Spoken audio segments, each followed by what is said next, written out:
በ1957 በሆነ ጊዜ ከ69 ዓመት በፊት ባንድ የአውቶቡስ መቆሚያ ስፍራ እንዳያት ነበር ሁለመናውን ውርር የሚያደርግ ስሜት እንግዳ የሆነ ስሜት የተሰማው። በእርግጥም ከዚያ ጊዜ አንስቶ ለ38 ዓመታት በጽኑ ፍቅርና መዋደድ አብሯት ኖሯል። እርሷን ብትሆን ይህንን ጊዜ ፈጽሞ አትዘነጋውም። እንዲያውም ስለ እርሱ መናገር በጀመረች ጊዜ የልቤ ክፋይ ማለትን ታስቀድማለች። ይህ በአስደናቂ ጽናትና በፍጹም ፍቅር የደመቀ የሁለት ጉምቱ ሰዎች የፍቅር ታሪክ ነው። እርሱ የጥቁሮች መብት መረገጥ የሚገደው የነጻነት ታጋይ ነው። 27 ዓመታትን በስር ካሳለፈ በኋላ የነጻነት ጮራ ፈንጥቆለት ሀገሩን በፕሬዝዳንትነት እስከ መምራትም ደርሷል። እርሷን ብትሆን የዋዛ ሰው አልነበረችም። የትግሉ ተጋሪና የሐሳቡ ተካፋይ ነበረች። ኋላ ላይ የህይወት ዘመን ፍቅሩና የልቡ ክፋይ ሆናለታለች። በ27 ዓመታት የእስር ጊዜው ዕለት ስለ እርሱ ከማሰብ አልተቆጠበችም። የነጮች ዘረኛና ጨቋኞች የጭካኔ ክንድ በበረታ ጊዜ ውዷን ከማየት እየከለከሏት እንኳን በተስፋና በጽናት ደግሞም ላፍታ እንኳን ሸርተት በማይል ጥልቅ ፍቅር ትጠብቀው ነበር። ይህ የአፍሪካ የነጻነት አባት የሆነው የኔልሰን ማንዴላና ዊኒ ማዲኪዜላ ማንዴላ አስደናቂ የፍቅር ታሪክ ነው። እኛም የልቤ ክፋይ አብሮት ሄዷል ከሚለው የአና ቤንጃሚን ስነ ጽሑፋዊ ጥንቅር ቀንብበን ስለ ሁለቱ አስደናቂ ፍቅር በተለይም ማንዴላ በ27 ዓመት የስር ቆይታው ለዊኒ ማንዴላ ከጻፈላት ደብዳቤዎች ጥቂቶችን እናነሳለን። እርሷ ስለ ተውውቃቸው ስትናገር ለመጀመሪያ ጊዜ ያየሁት ፍርድ ቤት ነበር ትላለች። ገና እርሱ ወደ አዳራሹ መግባት ሲጀምር አዳራሹ በጫጫታ ተሞላ። ልክ እንዳየሁት ነበር ማንነቱን ያወቅሁት፣ ማንዴላ ነበር ስትል ትቀጥልና ያኔ እርሱ በሕይወቷ ውስጥ ምን ቦታ ሊይዝ እንደሚችል ህልም እንዳልነበራት ብቻ ግን ዝም ብላ ቆማ ታየው እንደነበር ታወጋለች። ከዚያ በኋላ ዘግይተው በተከሰቱ የፖለቲካ ልዩነቶችና በርዕዮተ ዓለም አለመጣጣም ምክንያት እስኪለያዩ ድረስ ለ38 ዓመታት በጽኑ ፍቅር ቆይተዋል። እነሆ ደብዳቤዎቹ። ኔልሰን ማዲባ ማንዴላ ለዊኒ ማዲኪዜላ ማንዴላ። እርሱ የኔ ውድ እናት ይላታል።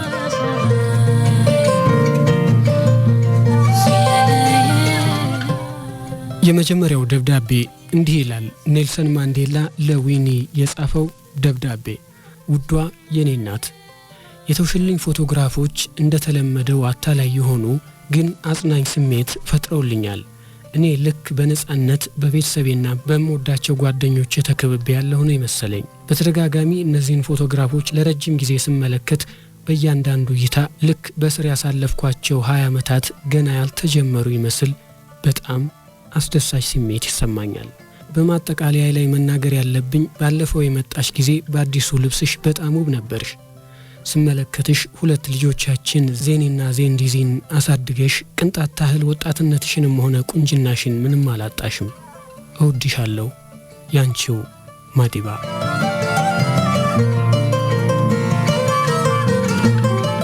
ደግሞ ሌላኛውም ደብዳቤ እንዲህ ይላል። ለዊኒ የተጻፈ የኔልሰን ማንዴላ ደብዳቤ። ኔልሰን ማንዴላ 466/64 ቡድን ኤ 15 4ኛ ወር 1976 ዳዲቬንቱ።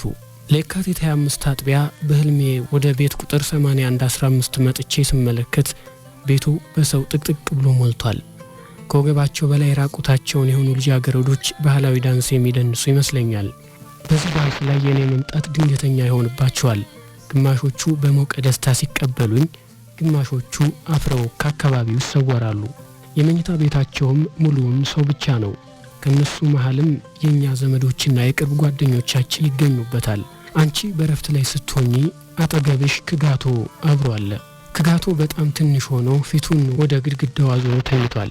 ምናልባት ይህ ህልም በ1956 ክጋቶ የ6 ዓመት ልጅ በነበረበት ወቅት ከአሮጊቷ እናቴ ጋር ያሳለፈው 2 ሳምንት ትውስታ ይሆናል። በዚያን ጊዜ በፖርት ኤልዛቤት ከእናቱ ጋር ይኖር ነበር። ነገር ግን ከኔ መመለስ ጥቂት ሳምንታት በፊት እናቴ አምጥታው ለ2 ቀናት ያህል በኔ መኝታ ላይ ተኝቷል። እኔን በጣም ይናፍቅ ነበር። እኔ በመተኛበት መኝታ ላይ የመተኛት ሁኔታ የመለየቱን ስሜትና እኔን ፈጥኖ ለማየት የነበረውን ስሜት ትንሽ አደንዝዞለታል። የካቲት 25 ጧት ያንቺን ናፍቆት ተሸክሜው ነው የነቃሁት። እንደማንኛውም ጊዜ አንቺና ልጆቹ ትናፍቁኛላችሁ። እነዚህን ቀናት በሙሉ ስላንቺ ነው የማስበው። አንቺ ለኔ እንደ ዳዲ ቤንቶ እንደ እማዬ ታማኝ ጓደኛና መምህር ሆነሽ ነው የምትታየኝ። ምናልባት ደጋግሜ ስላንቺ ሳስብ ያንቺን አካላዊና ውስጣዊ ምስል ምን ያህል ከሐሳቤ ቀርጬ እንደማያታውቂም። የግንባርሽን ቅርጽ፣ ትከሻሽን፣ እጅና እግርሽን፣ በየቀኑ የምሰማቸውን ፍቅር የተሞላባቸውን ቃላትና ምናልባት ሌላዋን ሴት ሊያሳብዳት ለሚችለው ነገር ሁሉ ያለሽን የማይለወጥ ትዕግስት ሁሉ በሐሳቤ ቃኛለሁ። አንዳንድ ጊዜ ጣፋጭ የሆነ ስሜት ይወረኛል የኔ ወርቅ። አንዳንዴ ካንቺ ጋር ያሳለፍናቸው ውድና ዋጋ የማይገኝላቸው ቅጽበቶች ትውስታ በአእምሮዬ ይዋኛል። የኔ ቆንጆ በጣም ጎብዘሻል። በመጨረሻው እንደገና የመላላክ ትምህርትሽን ቀጥለሻል። ምን አይነት ኮርስ ነው የመረጥሽው? ማታ ማታ ወደ ህዝብ መጻሕፍት ቤት እንደምትሄጂ ስሰማ በጣም ነው የደነገጥኩት። እንዴት በዚህ አይነት ሁኔታ ራስሽን ላደጋ ታጋልጫለሽ? ሌሊት እንደ ልብ በመንገድ ላይ መሄድ የሚቻልበት የከተማው መሃል ሳይሆን በሶዌቶ እንደምትኖር ይረሳሽውን? ላለፉት 10 ዓመታት የፈሪዱላ ሆኖ ጨለማን ተገን አድርገው የመግደል ሙከራ ሲያደርጉ ቆይተዋል። በኃይል ከቤትሽ ጎትተው ሊያስወጡሽ ታግለዋል። አሁን አንቺ ራስሽ ይህን የመሰለ ወርቅ አጋጣሚ ትፈጥሪላችኋለሽ? እንዴት ይህንን የመሰለ ያልታሰበ እርምጃ ትወስጃለሽ? ያንቺ ህይወትና የልጆቻችን ህይወት ከማንኛውም አይነት ዲፕሎም የበለጠ ከፍተኛ ዋጋ አለው። ዋናውን ልጽፍልሽ የነበርኩትን ነገር ለጥቂት ልረሳው ነበር። ራሱ ድሉን ከተጎናጸፈው ሰው በስተቀር የድሎችን ታላቅነት ማንም ሊረዳው የማይችለው አይነት ድል አለ። ነገር ግን በላይሽ ላይ የማይጠፋ ጠባሳ ጥለው የሚያልፉ ቁስሎችም አሉ። ምናልባት እኔ የመመለስ እድል ቢገጥመኝና አንቺን ቤት ባላገኝሽ አንቺን ፍለጋ በመሄድ የምመጣበት የመጀመሪያው ሰው የምትሆኚው አንቺ ነሽ። ይህ ክብር በአግባቡ የተሰጠው ላንቺ ነው፣ ላንቺ ብቻ። ይህንን ደብዳቤ ስጽፍ ቆንጆ ፎቶግራፍሽ ከግራ ትከሻዬ በላይ ተሰቅሏል። በየቀኑ ጧት አቧራውን ጠርጋለሁ። ይህም ተግባሬ በቀደምት ጊዜያት እንደማደርጋቸው አንቺን የማሻሽሽ እየመሰለኝ ደስ የሚል ስሜት ይፈጥርብኛል። ሌላው ቀርቶ በአፍንጫሽን እየነካከው ያኔ እንዲህ በማደርግበት ጊዜ ሁሉ በደሜ ውስጥ ሲሰራጭ የሚሰማኝን የኤሌክትሪክ ንዝረት አይነት ስሜት ለማግኘት እጥራለሁ። በዘላለማዊ ፍቅር ታትሞ በጽናት ተደምድሞ በመጨረሻም 38 ዓመታትን ያስቆጠረው የኔልሰን ማንዴላና ዊኒ ማንዴላ የፍቅር ታሪክ እንዲህ ነበር። እኛ ጥቂቱን ቀንጭበን አሰማናችሁ። ሁለቱ የነጻነት ታጋዮች ይልቁንም ኔልሰን ማንዴላ በ27 ዓመት የእስር ግዞቱ ስለ ውዱ ስለ እርሷ ስለ ዊኒ ማንዴላ ላፍታም እንኳን ማሰብ እንዳላቆመ ይናገራል። እርሷም ብትሆን እሱን ስትጠብቀውና በተስፋ ስለ ፍቅሩ ስታስብ ስለ አብሮነታቸውም ስለ መፈታቱም ዕለት ዕለት ስታብሰለስል ኖራለች። ሕይወታቸው በፍቅር ተጀምሮ በፍቅር የተቋጨ ባይሆንም እንኳን ያለፉት 38 ዓመታት ግን እርስ በርሳቸው የነበራቸው ትስስር ዛሬም ድረስ በታሪክ እንዲነሳ አድርጓቸዋል። እኛ በቃን።